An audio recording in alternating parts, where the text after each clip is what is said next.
The following program is from NET, the National Educational Television Network. Debate. James Baldwin versus William Buckley. Subject. Has the American dream been achieved at the expense of the American Negro? This debate was held recently at the Cambridge Union, Cambridge University, England, and was recorded for use by NET. Well, here we are in the debating hall of the Cambridge Union. Hundreds of undergraduates and myself waiting for what could prove one of the most exciting debates in the whole 150 years of the Union history. I don't think I've ever seen the Union so well attended. There are undergraduates everywhere. They're on the benches, they're on the floor, they're in the galleries, and there are a lot more outside clamoring to get in. Well, the motion that has drawn this huge crowd tonight is this, that the American dream has been achieved at the expense of the American Negro. The debate will open with two undergraduate speakers, one from each side, and then we shall have the first distinguished guest, Mr. James Baldwin, the well-known American novelist who's achieved a worldwide fame with his novel, Another Country. Then opposing the motion will be Mr. William Buckley, also an American, very well known as a conservative in the United States. I must stress a conservative in the American sense, author of a book called Up from Liberalism, and editor of the National Review, one of the early supporters of Senator Goldwater. Well, this is the setting of the debate, and at any moment now the President will be leading in his officers and his distinguished guests. He'll take his chair, and the debate will begin.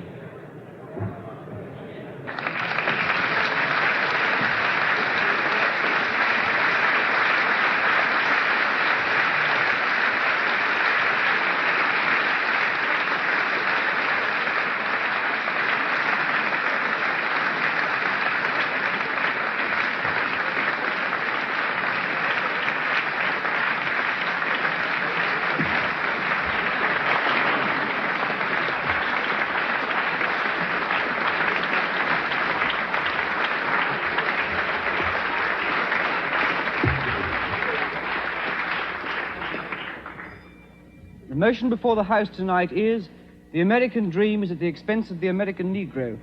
We propose to Mr. David Haycock of Pembroke College, and I oppose to Mr. Jeremy Burford of Emmanuel College. Mr. James Baldwin will speak third. Mr. William F. Buckley Jr. will speak fourth. Mr. Haycock is the ear of the House.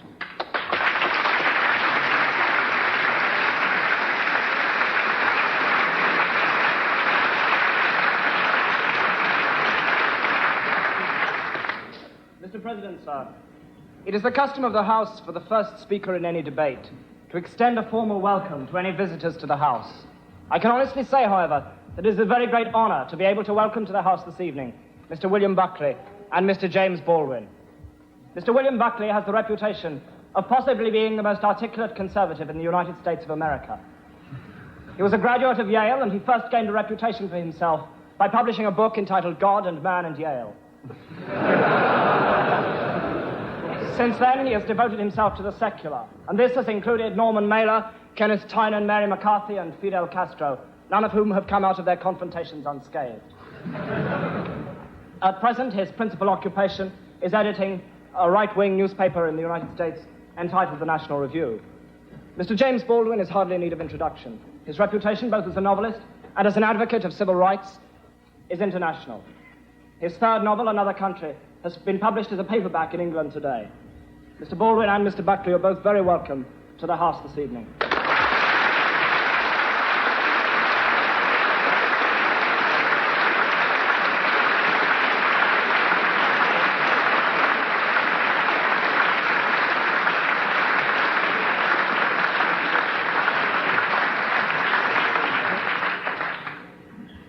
Imagine, Mr. President, a society which above all values freedom and equality. A society in which artificial barriers to fulfillment and achievement are unheard of. A society in which a man may begin his life as a rail splitter and end it as president. A society in which all men are free in every sense of the word.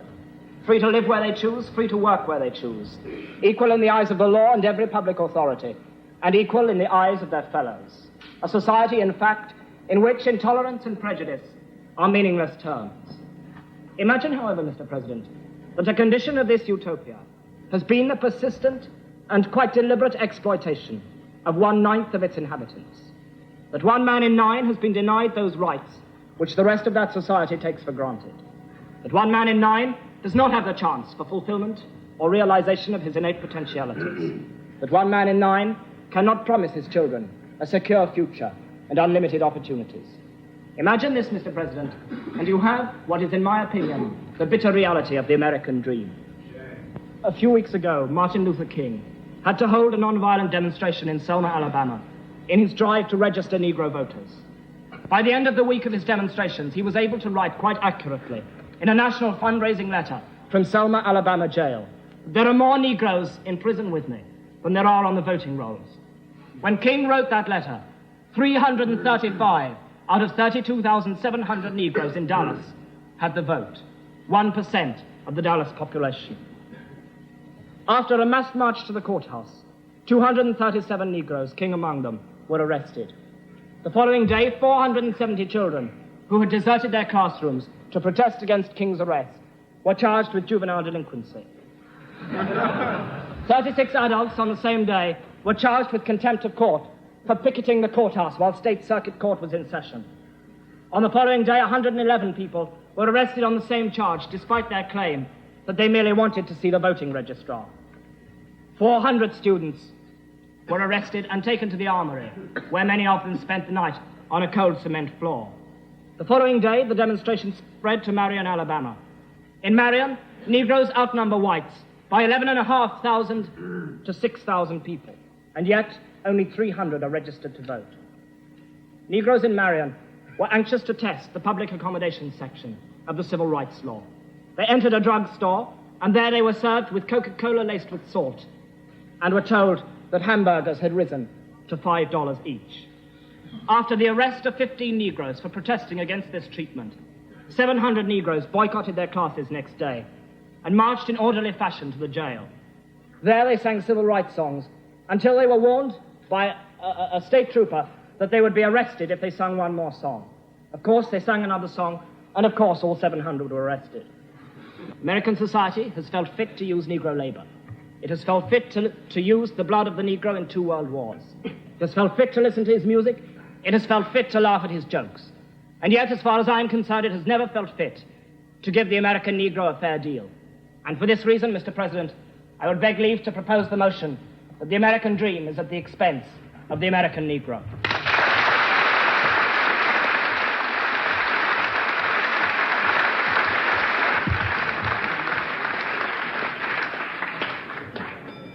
I now call Mr. Jeremy Burford of Emmanuel College to oppose the motion.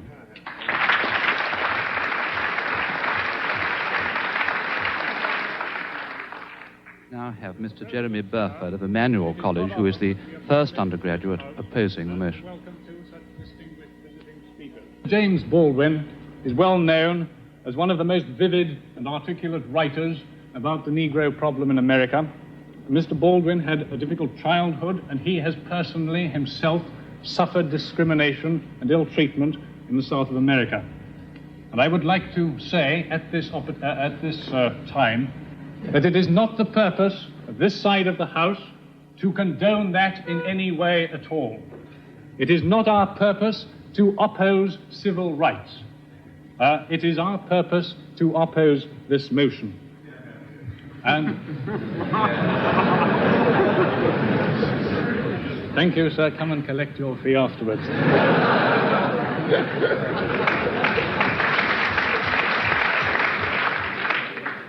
This side of the House denies that the American dream has in any way been helped by this undoubted inequality and suffering of the Negro. We maintain that, in fact, it has hindered the American dream. And if there had been equality, if there had been true freedom of opportunity, the American dream would be very much more advanced than it is now. If the American dream has made any progress, and I think it has been made in spite of the suffering and inequality of the American Negro, and not because of it. Now, it is also implied from this motion that the American dream is encouraging and worsening the suffering of the American Negro. This is emphatically not the case. The American dream the American economic prosperity and respect for civil liberties has been the main factor in bringing about the undoubted improvement in race relations in America in the last 20 years.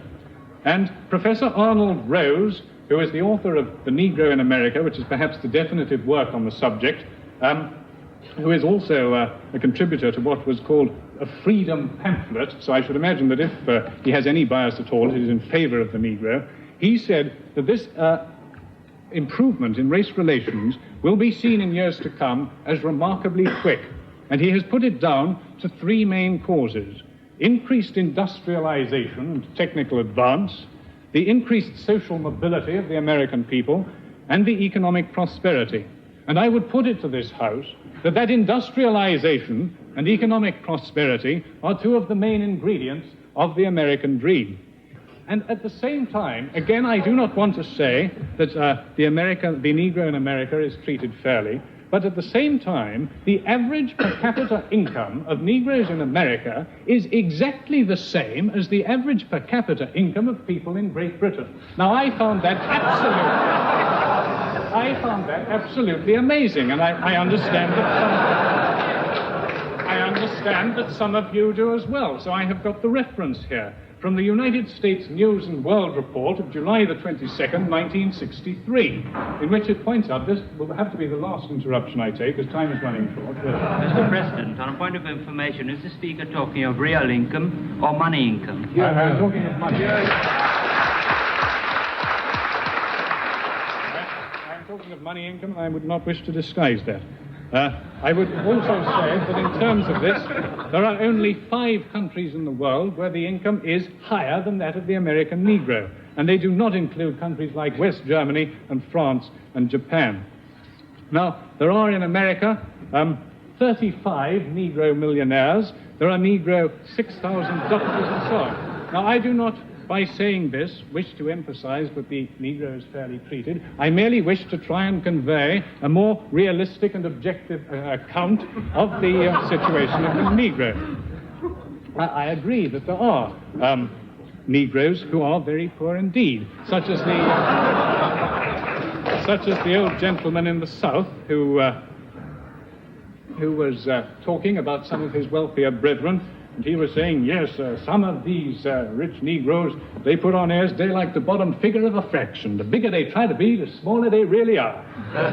I would repeat, Mr. President, sir, in the last minute I have, that this debate is not whether civil rights should be extended to American Negroes or not. If it were, it would be a very easy motion to argue for and a very easy motion to vote for. The debate tonight concerns whether the American dream is at the expense of the American Negro. That is, whether the American Negro has paid for the American dream with his suffering, or whether the American dream has furthered Negro inequality. And I would deny both those two precepts. I would say that Negro inequality has hindered the American dream, and I would say that the American dream has been very important indeed in furthering civil rights and in furthering freedom for the American Negro. Mr. President, sir, I beg to oppose the motion.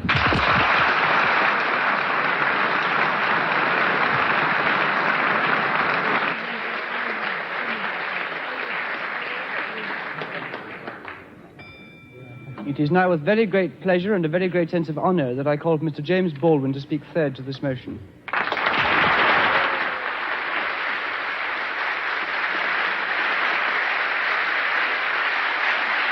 Now we have Mr. James Baldwin, the star of the evening, who has been sitting, listening attentively, getting a wonderful reception here in the Cambridge Union. Tremendous enthusiasm from all sides of the House for Mr. Baldwin, who has been listening to the arguments. Now will bring the voice of actual experience to the debate. Good evening. I find myself, not for the first time, in the position of a kind of Jeremiah. For example, I don't disagree with Mr. Burford that the inequality suffered by the American Negro population of the United States has hindered the American dream. Indeed, it has. I quarrel with some other things he has to say. The other deeper element of a certain awkwardness I feel has to do with it has to do with one's point of view. I have to put it that way. One's sense, one's system of reality. It would seem to me that the proposition before the House, if I put it that way, is the American dream at the expense of the American Negro, or the American dream is at the expense of the American Negro, is a question hideously loaded, and that one's response to that question, or one's reaction to that question, has to depend on an effect on where you find yourself in the world, what your sense of reality is, what your system of reality is. That is, it depends on assumptions which we hold so deeply as to be scarcely aware of them. A white South African, or a Mississippi sharecropper, or a Mississippi sheriff, or a Frenchman driven out of Algeria, all have, at bottom, a system of reality which compels them to, for example, in the case of the French exile from Algeria, to defend French reasons for having ruled Algeria.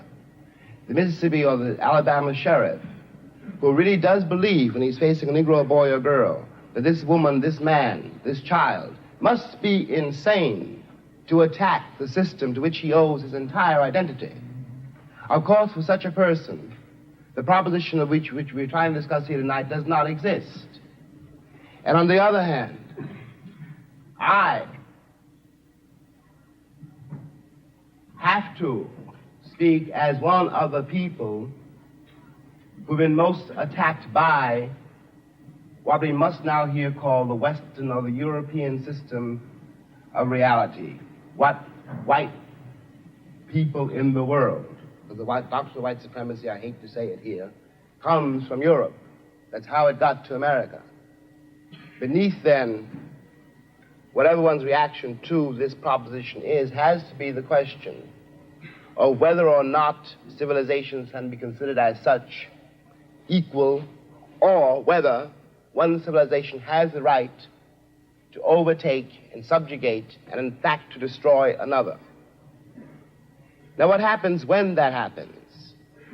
Leaving aside all the physical facts which one can quote, leaving aside rape or murder, leaving aside the bloody catalog of oppression, which we are in one way too familiar with already, what this does to the subjugated, the most private, the most serious thing this does to the subjugated, is to destroy his sense of reality. It destroys, for example, his father's authority over him. His father can no longer tell him anything because the past has disappeared, and his father has no power in the world.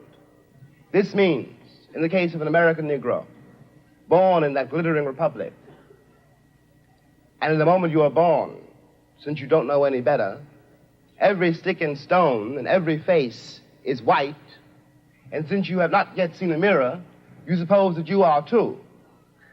It comes as a great shock around the age of 5 or 6 or 7 to discover that the flag to which you have pledged allegiance, along with everybody else, has not pledged allegiance to you.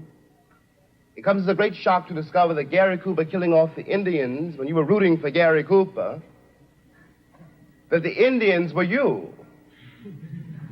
It comes as a great shock to discover that the country, which is your birthplace, and to which you owe your life and your identity, has not in its whole system of reality evolved any place for you. The disaffection, the demoralization, and the gap between one person and another, only on the basis of the color of their skins, begins there and accelerates throughout a whole lifetime. So that presently you realize you're 30 and are having a terrible time managing to trust your countrymen. By the time you are 30, you have been through a certain kind of mill. And the most serious effect of the mill you've been through is, again, not the catalog of disaster. The policemen, the taxi drivers, the waiters, the landlady, the landlord, the banks, the insurance companies, the millions of details 24 hours of every day which spell out to you that you are a worthless human being. It is not that. It's by that time you've begun to see it happening in your daughter or your son or your niece or your nephew. You are 30 by now, and nothing you have done has helped you to escape the trap. But what is worse than that is that nothing you have done, and as far as you can tell, nothing you can do, will save your son or your daughter from meeting the same disaster and not impossibly coming to the same end. Now, we're speaking about expense. I suppose there are several ways to address oneself to some attempt to define what that word means here. Let me put it this way, that from a very literal point of view, the harbors and the ports and the railroads of the country, the economy, especially of the southern states, could not conceivably be what it has become if they had not had, and do not still have indeed, and for so long, so many generations, cheap labor. I am stating very seriously, and this is not an overstatement, that I picked the cotton, and I carried it to market, and I built the railroads under someone else's whip for nothing. For nothing. The Southern oligarchy, which has until today so much power in Washington, and therefore some power in the world, was created by my labor and my sweat, and the violation of my women and the murder of my children. This, in the land of the free and the home of the brave. And no one can challenge that statement. It is a matter of historical record. In another way, this dream, and we'll get to the dream in a moment, is at the expense of the American Negro. You watch this in the Deep South in great relief, but not only in the Deep South. In the Deep South, you are dealing with a sheriff or a landlord or a landlady or the girl at the Western Union desk. And she doesn't know quite who she's dealing with, by which I mean that if you're not part of the town, and if you are a northern nigger, it shows in millions of ways. So she simply knows that it's an unknown quantity, and she wants to have nothing to do with it. So she won't talk to you. You have to wait for a while to get your telegram. Okay, we all know this. We've been through it. And by the time you get to be a man, it's very easy to deal with. But what is happening in the poor woman, the poor man's mind, is this. They've been raised to believe, and by now they helplessly believe, that no matter how terrible their lives may be, and their lives have been quite terrible, and no matter how far they fall, no matter what disaster overtakes them, they have one enormous knowledge and consolation, which is like a heavenly revelation. At least they are not black. Now, I suggest that of all the terrible things that can happen to a human being, that is one of the worst. I suggest that what has happened to white Southerners is in some ways, after all, much worse than what has happened to Negroes there. Because Sheriff Clark in Selma, Alabama, cannot be considered, no one can be dismissed as a total monster. I'm sure he loves his wife, his children. I'm sure that, he likes to get drunk. He's, after all, one's got to assume, and he is visibly a man like me. But he doesn't know what drives him to use the club, to menace with the gun, and to use the cattle prod. Something awful must have happened to a human being to be able to put a cattle prod against a woman's breast, for example. What happens to the woman is ghastly. What happens to the man who does it is in some ways much, much worse. This is being done, after all, not 100 years ago, but in 1965, in a country which is blessed with what we call prosperity, a word we won't examine too closely, with a certain kind of social coherence, which calls itself a civilized nation and which espouses the notion of the freedom of the world. And it is perfectly true from the point of view now simply of an American Negro. Any American Negro watching this, no matter where he is, from the vantage point of Harlem, which is another terrible place, has to say to himself, in spite of what the government says we can't do anything about it. But those are white people being murdered in Mississippi work farms, being carried off to jail. Those are white children running up and down the streets. The government would find some way of doing something about it. We have a civil rights bill now. We had an amendment, the 15th Amendment, nearly 100 years ago. I hate to sound again like an Old Testament prophet, but if the amendment was not honored then, I don't have any reason for believing the civil rights bill will be honored now.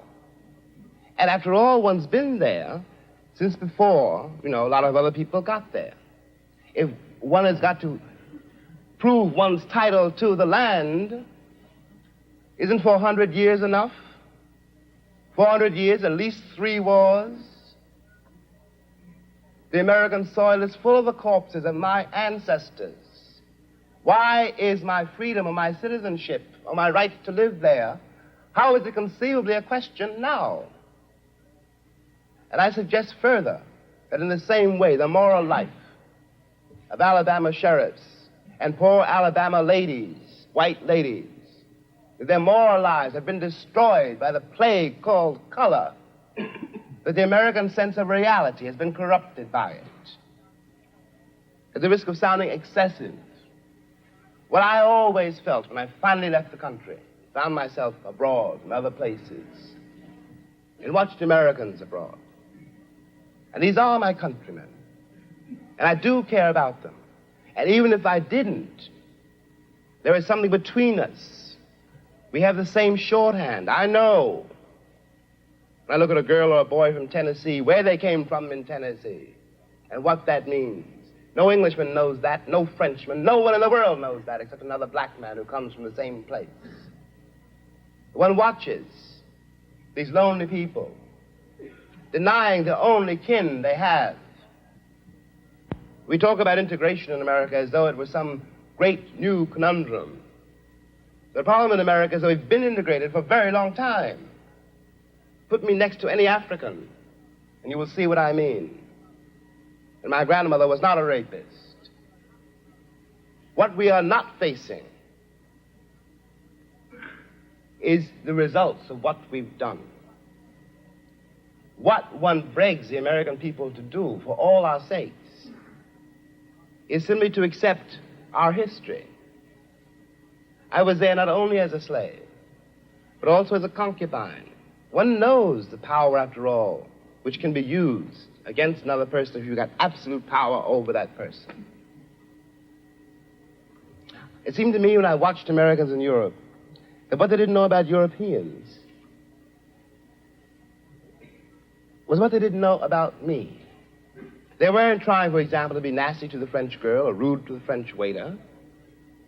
They didn't know they hurt their feelings. They didn't have any sense that this particular woman, this particular man, though they spoke another language and had different manners and ways, was a human being. And they walked over them with the same kind of bland ignorance, condescension, charming and cheerful, with which they'd always patted me on the head and called me shine, and were upset when I was upset. What is relevant about this is that whereas 40 years ago when I was born, the question of having to deal with what is unspoken by the subjugated, what is never said to the master, of having to deal with this reality was a very remote possibility. It was in no one's mind. When I was growing up, I was taught in American history books that Africa had no history, and neither did I. That I was a savage, about whom the less said the better, who had been saved by Europe and brought to America. And of course, I believed it. I didn't have much choice. Those are the only books there were. Everyone else seemed to agree. If you walk out of Harlem, ride out of Harlem, downtown, the world agrees. What you see is much bigger, cleaner, whiter, richer, safer than where you are. They collect the garbage. People obviously can pay their life insurance. The children look happy, safe. You're not. And you go back home. And it would seem then, of course, that it's an act of God, that this is true, that you belong where white people have put you. It is only since the Second World War that there's been a counter-image in the world. And that image not come about through any legislation on the part of any American government, but through the fact that Africa was suddenly on the stage of the world, and Africans had to be dealt with in a way that had never been dealt with before. This gave an American Negro, for the first time, a sense of himself beyond a savage or a clown.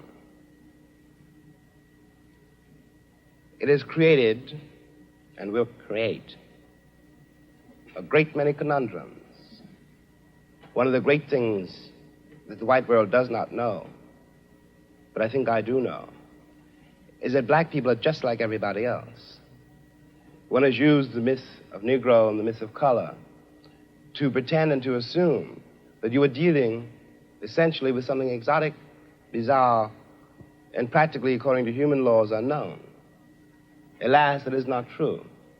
We are also mercenaries, dictators, murderers, liars. We are human too. What is crucial here is that unless we can manage to establish some kind of dialogue between those people whom I pretend have paid for the American dream and those other people who have not achieved it, we will be in terrible trouble. I want to say at the end, at the last, is that is what concerns me most. We are sitting in this room, and we are all, at least we like to think we are, relatively civilized, and we can talk to each other at least on certain levels, so that we could walk out of here assuming that the measure of our enlightenment, or at least our politeness, has some effect on the world. It may not. I remember, for example, when the ex-Attorney General, Mr. Robert Kennedy, said that it was conceivable that in 40 years in America we might have a Negro president. And that sounded like a very emancipated statement, I suppose, to white people. They were not in Harlem when this statement was first heard, and did not hear, and possibly will never hear, the laughter and the bitterness and the scorn with which the statement was greeted. From the point of view of the man in the Harlem barbershop, Bobby Kennedy only got here yesterday. And now he's already on his way to the presidency. We've been here for 400 years, and now he tells us that maybe in 40 years, if you're good, we may let you become president. What is dangerous here is the turning away from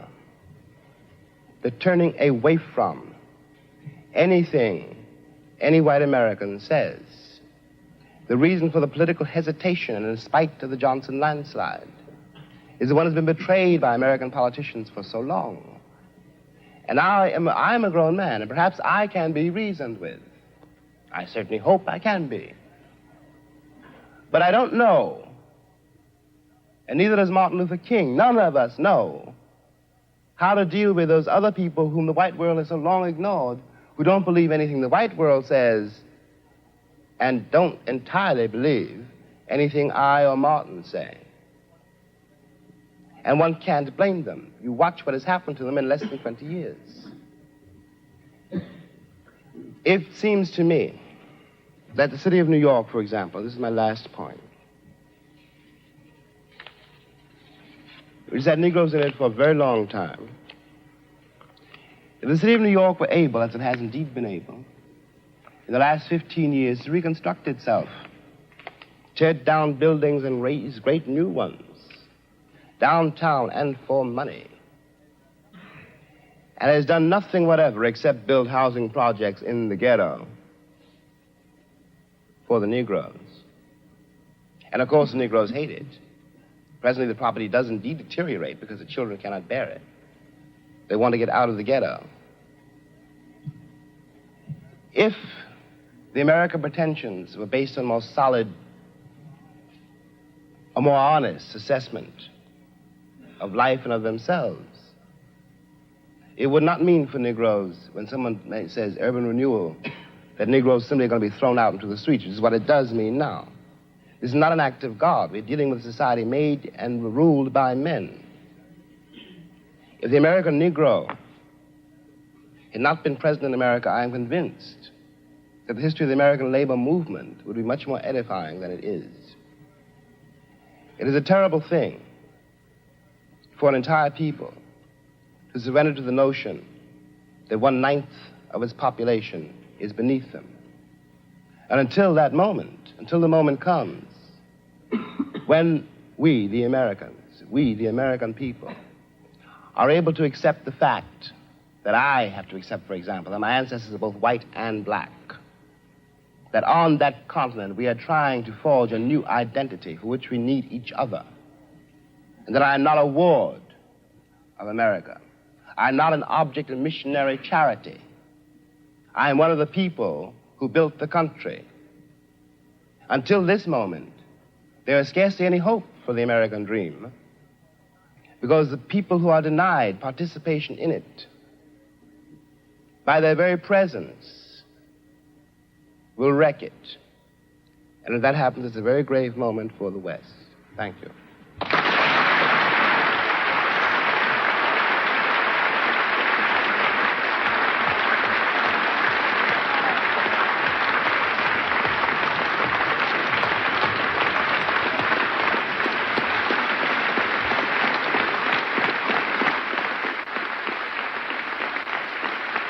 Tremendously moving moment now, the whole of the Union standing and applauding this magnificent speech of James Baldwin. Never seen this happen before in the Union in all the years that I have known it. Baldwin is smiling, obviously delighted by his reception, tremendously moved by it.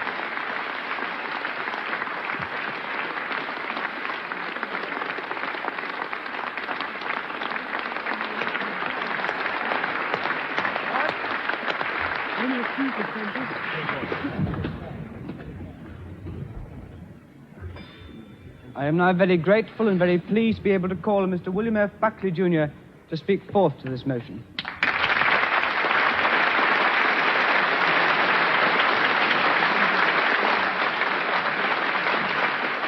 Now we have Mr. William Buckley, who will need all his skill to establish a ascendancy over his audience, which has clearly been so deeply moved. Thank you, Mr. by the President. eloquence and Baldwin. personal experience of the preceding speaker.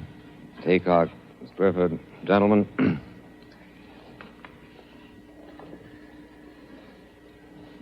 It seems to me that of all the indictments Mr. Baldwin has made of America, here tonight and in his copious literature of protest, the one that is most striking involves, in effect, the refusal of the American community to treat him other than as a Negro. The American community has refused to do this. The American community, almost everywhere he goes, treats him with the kind of unction, the kind of satisfaction at posturing carefully for his flagellations of our civilization, that indeed, quite properly, commands the contempt which he so eloquently showers upon us. It is impossible, in my judgment, to deal with the indictment of Mr. Baldwin unless one is prepared to deal with him as a white man.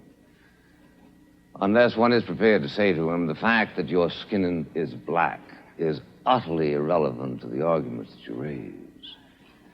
The fact that you sit here, as is your rhetorical device, and lay the entire weight of the Negro ordeal on your own shoulders, is irrelevant to the argument that we are here to discuss. The gravamen of Mr. Baldwin's charges against America are not so much that our civilization has failed him and his people, that our ideals are insufficient, but that we have no ideals, that our ideals rather are some sort of a superficial coating which we come up with at any given moment in order to justify whatever commercial and noxious experiment we are engaged in. Thus, Mr. Baldwin can write his book, The Fire Next Time, in which he threatens America. He didn't, in writing that book, speak with the British accents that he used exclusively tonight, in which he threatened America with the necessity for us to jettison our entire civilization. The only thing that the white man has that the Negro should want, he said, is power. And he is treated from coast to coast in the United States with a kind of unctuous doesn't choose to give way. The interrupter must, and he has done. The interrupter has now sat down. Goes beyond anything that was ever expected from the most servile Negro creature by a Southern family. I propose to pay him the honor this night of saying to him, Mr. Baldwin, I am going to speak to you without any reference whatever to those surrounding protections which you are used to in virtue of the fact that you are a Negro. And here we need to ask the question, what in fact shall we do about it, Mr. President? What shall we in America try to do, for instance, to eliminate those psychic humiliations which I join Mr. Baldwin in believing are the very worst aspects of this discrimination? You found it a source of considerable mirth to laugh away the statistics of my colleague, Mr. Burford. I don't think they are insignificant. They are certainly not insignificant in a world which attaches a considerable importance to material progress. It is, in fact, the case that 7/10 of the white income of the United States is equal to the income that is made by the average Negro. I don't think this is an irrelevant statistic, ladies and gentlemen. It takes a capitalization of $15,000, $16,000, $17,000 per job in the United States. This is a capitalization that was not created exclusively as a result of Negro travail. My great-grandparents worked too. Presumably yours worked also. I don't know of anything that has ever been created without the expense of something. All of you who hope for a diploma here are going to do that at the expense of a considerable amount of effort. And I would thank you, please, not to belie the fact that a considerable amount of effort went into the production of a system which grants a greater degree of material well-being to the American Negro than that is enjoyed by 95% of the other peoples of the human race. But even so, to the extent that your withering laughter suggested here that you found this a contemptible observation, I agree. I don't think it matters that there are 35 millionaires among the Negro community. If there were 20 million millionaires among the Negro community of the United States, I would still agree with you that we have a dastardly situation But I'm asking you not to make politics as the crow flies, to use the fleeted phrase of Professor Oakeshott, but rather to consider what, in fact, is it that we Americans ought to do? What are your instructions that I'm to take back to the United States, my friend? I want to know what it is that we should do, and especially I want to know whether it is time, in fact, to abandon the American dream as it has been defined by Mr. Haycock and Mr. Burford. What, in fact, is it that we ought to do, for instance, to avoid two humiliations mentioned by Mr. Baldwin as being a part of his own experience during his lifetime. At the age of 12, you will find on reading his book, he trespassed outside the ghetto of Harlem and was taken by the scruff of the neck by a policeman on 42nd Street and Madison Avenue and said, "Here, you nigger, go back to where you belong." 15, 20 years later, he goes in and asks for a Scotch whiskey at the airport at Chicago and is told by the white barman that he is obviously underage and under the circumstances cannot be served. I know from your faces that you share with me the feeling of compassion and the feeling of outrage that this kind of thing should have happened. What, in fact, are we going to do to this policeman? And what, in fact, are we going to do to this barman? How are we going to avoid the kind of humiliations that are perpetually visited on members of a minority race? Obviously, the first element is concern. We've got to care that it happens. We have got to do what we can to change the warp and woof of moral thought in society in such fashion as to try to make it happen less and less. Let me urge this point to you, which I can do with authority, my friends, the only thing that I can tonight. And that is to tell you that in the United States, there is a concern for the Negro problem. Now, if you get up to me and say...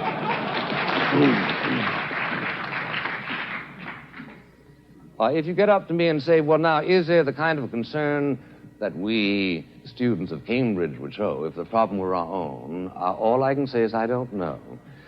It may very well be that there has been some sort of a sunburst of moral enlightenment that has hit this community, so as to make it predictable that if you were the governors of the United States, the situation would change overnight. I'm prepared to grant this as a form of courtesy, Mr. President. But meanwhile, I am saying to you that the engines of concern in the United States are working. The presence of Mr. Baldwin here tonight is in part a reflection of that concern. You cannot go to a university in the United States, a university in the United States presumably also governed by the Lord Spiritual, as you are, in which Mr. Baldwin is not the toast of the town. You cannot go to a university of the United States in which practically all other problems of public policy are preempted by the primary policy of concern for the Negro. I challenge you to name me another civilization, anytime, anywhere in the history of the world, in which the problems of a minority, which have been showing considerable material and political advancement, is as much a subject of dramatic concern as it is in the United States. Let me just say finally, ladies and gentlemen, this. There is no instant cure for the race problem in America. And anybody who tells you that there is a charlatan and ultimately a boring man. Boring precisely because he is then speaking in the kind of abstractions that do not relate to the human experience. The trouble in America where the Negro community is concerned is a very complicated one. I urge those of you who have an actual rather than a purely ideologized interest in the problem to read the book Beyond the Melting Pot by Professor Glaser, also co-author of The Lonely Crowd, a prominent Jewish intellectual, who points to the fact that the situation in America where the Negroes are concerned is extremely complex as a result of an unfortunate conjunction of two factors. One is the dreadful efforts to perpetuate discrimination by many individual American citizens as a result of their lack of that final and ultimate concern which some people are truly trying to agitate the other, is as a result of the failure of the Negro community itself to make certain exertions which were made by other minority groups during the American experience. If you can stand a statistic not of my own making, let me give you one which Professor Glaser considers as relevant. He says, for instance, in 1900, there were 3,500 Negro doctors in America. In 1960, there were 3,900, an increase in 400. Is this because there were no opportunities, as has been suggested by Mr. Haycock and also by Mr. Baldwin implicitly? No, says Professor Glaser. There are a great many medical schools who are by no means practice discrimination, who are anxious to receive and to train Negro doctors. There are scholarships available to put them through, but in fact that particular energy, which he remarks was so noticeable in the Jewish community and to a certain and lesser extent in the Italian-Irish community, for some reason is not there. We should focus on the necessity to animate this particular energy, but he comes to the conclusion, which strikes me as plausible, that the people who can best do it, who can do it most effectively, are Negroes themselves. Let me conclude by reminding you, ladies and gentlemen, that where the Negro is concerned, the danger, as far as I can see at this moment, is that they will seek to reach out for some sort of radical solutions on the basis of which the true problem is obscured. They have done a great deal to focus on the fact of white discrimination against the Negroes. They have done a great deal to agitate a moral concern, but where, in fact, do they go now? They seem to be slipping, if you will read carefully, for instance, the words of Mr. Bayard Rustin, towards some sort of a Procrustean formulation which ends up less urging the advancement of the Negro than the regression of the white people. 14 times as many people in New York City born of Negroes are illegitimate as of whites. This is a problem. How shall we address it? By seeking out laws that encourage illegitimacy in white people? This, unfortunately, tends to be the rhetorical momentum that some of their arguments are taking. One thing you might do, Mr. Buckley, is let them vote in Mississippi. I agree.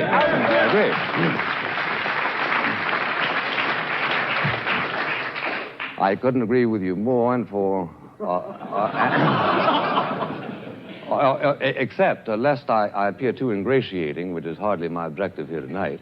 I think actually what is wrong in Mississippi, sir, is not that not enough Negroes are voting, but that too many white people are voting.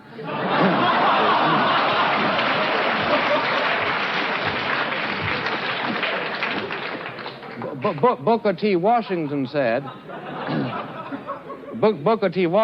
that the important thing where Negroes are concerned is not that they hold public office, but that they be prepared to hold public office. Not that they vote, but that they be prepared to vote. What are we going to do with the Negroes, having taught the Negroes in Mississippi to despise Barnett, Ross Barnett? Shall we then teach them to emulate their cousins in Harlem and adore Adam Clayton Powell, Jr.?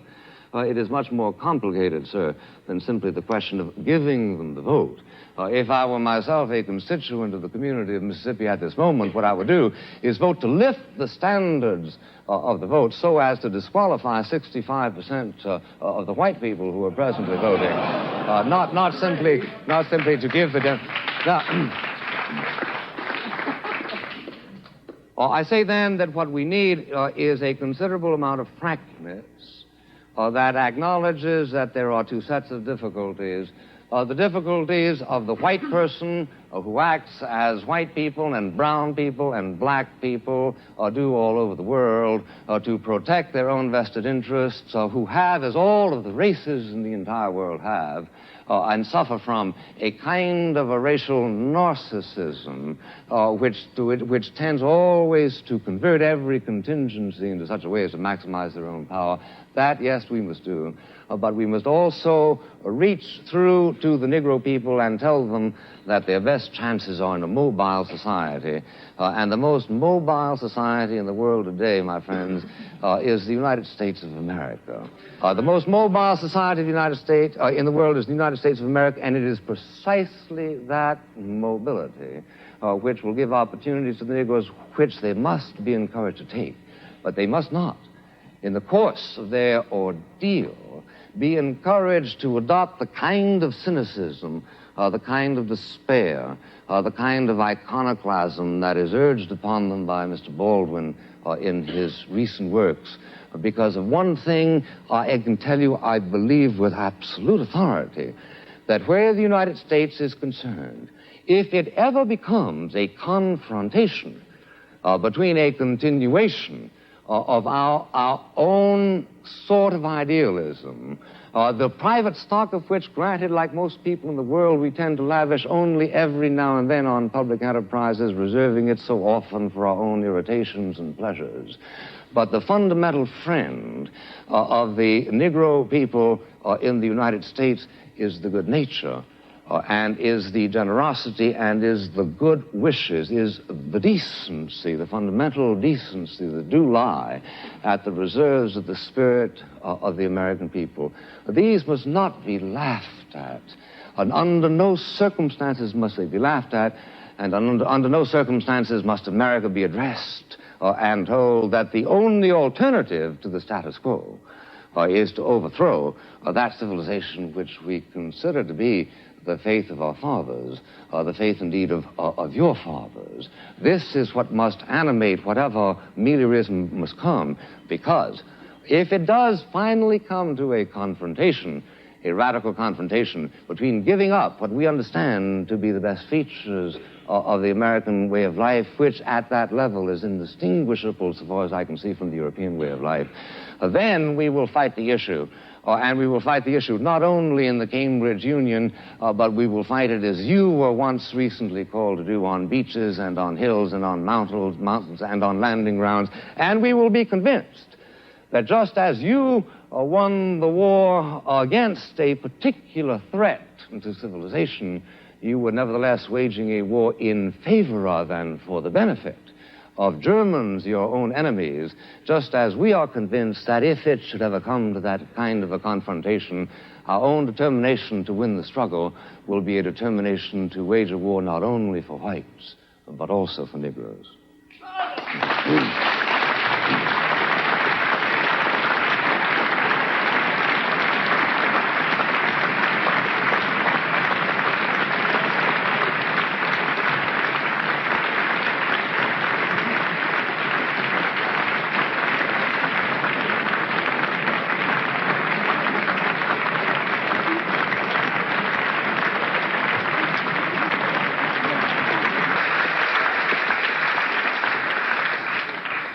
Will the tellers take their places, please?